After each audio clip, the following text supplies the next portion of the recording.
Hello learners, this is Excel with Habeeba.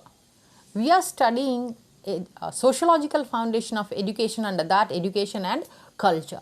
The term culture originally meant the cultivation of the soul or mind. It also signifies man's moral, spiritual and intellectual achievement. Whereas education as a part of culture has the twin functions of conservation and modification of renewal of the culture. So, culture is composed of integrated customs, traditions and current behavior patterns of human group. Culture is the stock in trade of group. It is a medium within which individuals develop and mature. So, culture acts as an integrated system of learned behavior patterns which are characteristics of the members of a society and which are not a result of biological behaviors. So, a culture is a continually changing pattern of learned behavior, and the products of learned behavior including attitudes, values, knowledge and material objects which are shared by and transmitted among the members of the society. Culture is a complex whole which includes knowledge, beliefs, art, moral laws and others. So, it's a complex whole that consists of everything we think and do and have as members of society. So, culture is necessary because different elements and things included in it fulfill human needs in one form or the other. Hence, culture is necessary for the human race on the basis of alone. So, every person is influenced by his or her geographical environment, but every person has to take the help of culture in the natural environment around it. So, culture has its impact on the mental, physical and social development of man. Society helps in development of personality, obviously. So, Jawaharlal Nehru points out that culture is the widening of the mind and of the spirit. Now, let's see the definition here given by the University Education Commission in the year 1948-49. Culture as an attitude of mind and inclination of the spirit. And the term culture includes all the characteristics, activities and interests of the people, obviously. Now, Gandhiji has described culture in these words: culture is the foundation, the primary thing. It should show itself in the smallest details of your conduct and personality behavior, how you sit, how you talk, how you dress, etc. Now, inner culture must be reflected in your speech, the way in which you treat visitors and guests and behave towards one another and towards your teacher and elders. Excellently explained here related to culture. Now, another definition given by Hobbes and S.J. Blank, they define culture as: culture refers to all those ways of thinking, feeling and behaving that are socially transmitted from one generation to another. Excellent definition. Now, next one, that is education and culture together. Let's understand here. First, culture is closely related to education. The educational system of any society has a clear impact on its culture. The basis of educational system of a society are its needs and they are fulfilled by education. So, culture has its impact on education. This proves the close relationship of culture and education. Social customs, traditions, institutions, etc. have a direct impact on our activities like thinking, understanding, remembering, doing, etc. So, a person tries to adopt those elements quickly which are highly recognized in society and are important part of culture. So, a person tries to remember only those things which give prestige and honor in the society and wants to forget those things which bring opposite results. it is the characteristics of culture that it motivates man to remember and adopt recognized things and forget the things unrecognized by the society. So the needs of society which is less developed are confined to earning a living, internal and external defense, and worship God and goddesses. These needs are learnt by experience, and for them no normal education is needed. With the culture becoming complex, it needs formal education for transmission of knowledge from one generation to other. In order to fulfill this need, special educational institutions are required. Such institutions are called schools. So, culture, education, society and personality are correlated with each other. Since culture affects the development of personality, the form of education is affected by the form of social culture. In the society, the sources of education are also other than the schools. By culture we mean the system of norms and standards that a society develops over the course of many generations and which profoundly influences the everyday behavior of people in that society. So, the purpose of culture is to give to the society by conscious process of learning and experience patterns of behavior which are found useful for a harmonious existence and smooth functioning in all occupations and interactions, and thereby ensure individual and group survival and perpetuations. It is the integrated social, biological and ethnic modes of behavior of a group or a society.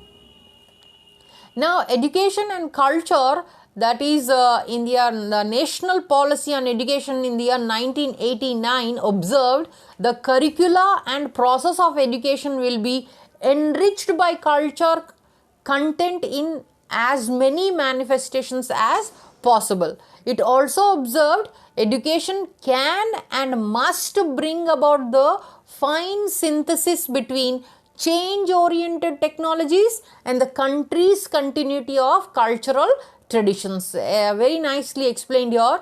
Even Radhakrishnan Commission on University Education in the year 1948-49 remarked, culture is an attitude of mind and inclination of the spirit, and those who earn for it wish to have a vision of greatness, sit in the presence of nobility, see the highest reach and scope of the spirit of man. Now let's see the characteristics of culture.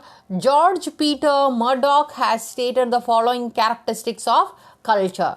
First one, the learned quality. That means man is not born with culture, hence it is a learned process and man molds himself according to his environment. Secondly, the transmitter quality. That means culture is transmitted from one person to other.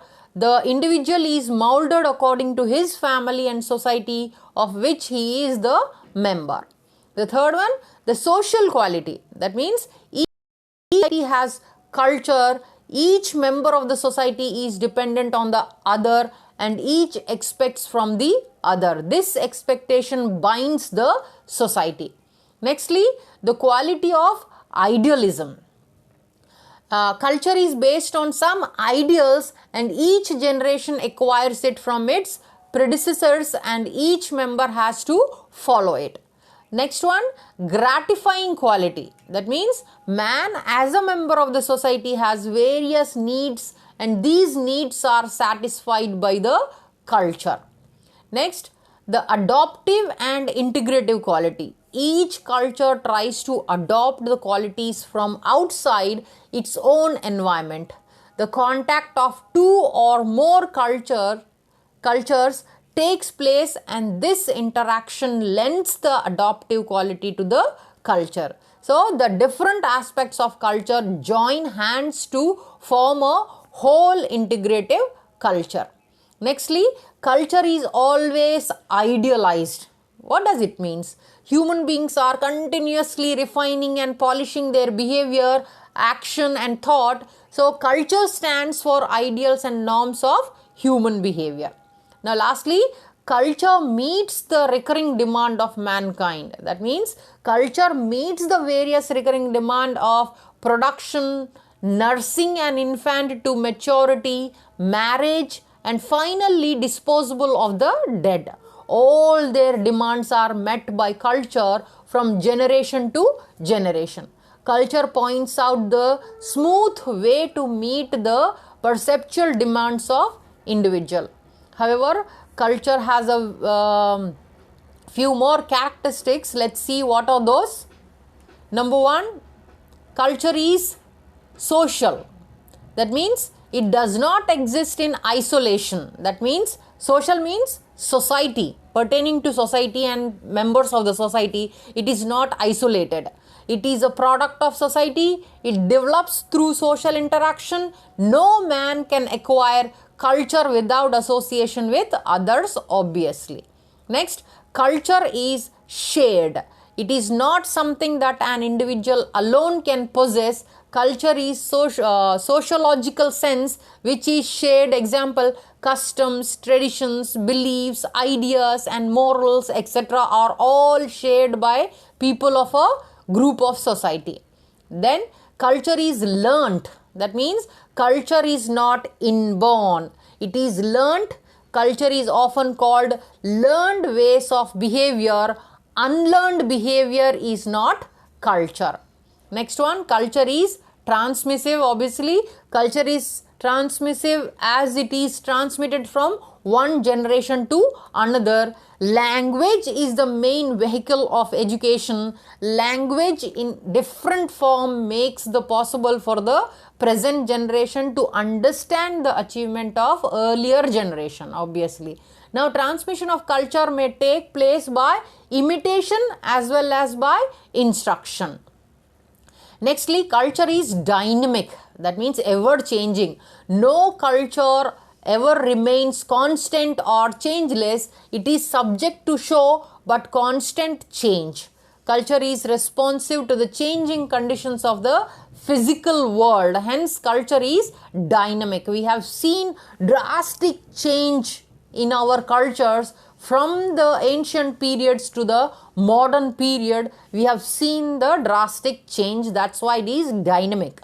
Now next one, culture values from society to society. Every society has a culture of its own. It differs from society to society, and also culture of every society is unique to itself. Nextly, culture is continuous and cumulative. Obviously, culture exists as continuous process. In its historical growth, it tends to become cumulative. That means adding on new things to our culture. Sociologist Linton called culture the social heritage of man, obviously. Then let's see relationship of culture and education here. Associations of education and culture, that is, culture is closely related to education, in which educational system of any society has a clear impact on its culture. Culture has its impact on education. Example, in a communistic culture in which materialism is more powerful than spiritualism. It means the mode of education is towards material progress. Next one, culture based education, CBE. That means CBE are also more likely to put cultural skills to use in their communities and report higher level of trusting relationship with teacher and staff, underscoring a deeper sense of belongings at school. So, the ultimate relationship between culture and education is evident from the fact that one of the major aims of education is to educate the child about his cultural heritage. Then every individual is born in a particular culture which provide him definite pattern of behavior and values which guide his conduct in different walks of life. Then culture plays an important part in man's life in the adaptation to the natural environment, in the adaptation to the social environment, in the development of personality and socialization. Nextly, relationship between culture and education. Let's see here. According to Wodkowski, in the year 1995, teachers must relate teaching content to the cultural background of their students if they want to be effective in multicultural classroom. So, the framework for cultural responsive teaching addresses the bond if motivation and culture and analysis some of the social and institutional resistance to teaching based on principles of intrinsic motivation. That means motivation should be there. The framework should be such that it should give intrinsic motivation. Then our emotions influence our motivation. Obviously, in turn, our emotions are socially through culture. The deeply influence of language beliefs, a value and behavior that pervades every aspect of people's lives. Example, one person working at a task feels frustrated and stops, while another person working at the task feels joy and continuity. So, the response of a student has to be a learning activity, reflects his or her culture, because culture differs in their definition, hazard, opportunity and gratification, and in their definition of appropriate response. Now, let's see the impact of culture on education.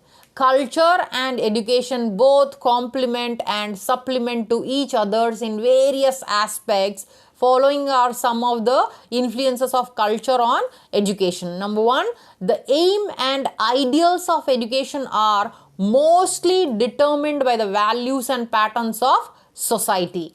Secondly, curriculum is conditioned according to the culture of society. It is framed according to the ideals and needs of the society to realize the cultural values. Next, third one, methods of teaching and culture are intimately connected. The changing cultural patterns of a society exert powerful influence upon the method of teaching also. So, the shift from old teacher-centered teaching to child-centered education is an example. Socialized methods like project method, seminar, symposium, discussion, etc. are widely used in the teaching learning process because of the influence of culture. Fourthly, discipline is also influenced by the cultural values. The present cultural patterns of thinking and living are directly linked to our concept of discipline. Then textbooks which are written according to the formulated curriculum and promote and foster cultural ideas and values which are welcomed. Then teacher, the one who has imbibed the cultural ideas and values of the society, only can achieve this mission successfully. Only such teacher is able to infuse higher ideals and moral values in children. Then lastly, school. That is, school is a miniature society, big society, under that different cultural background students will come. That's why school is a called miniature, that means small miniature of society. The total activities and programs of the school are organized accordingly to the cultural ideas and values of society.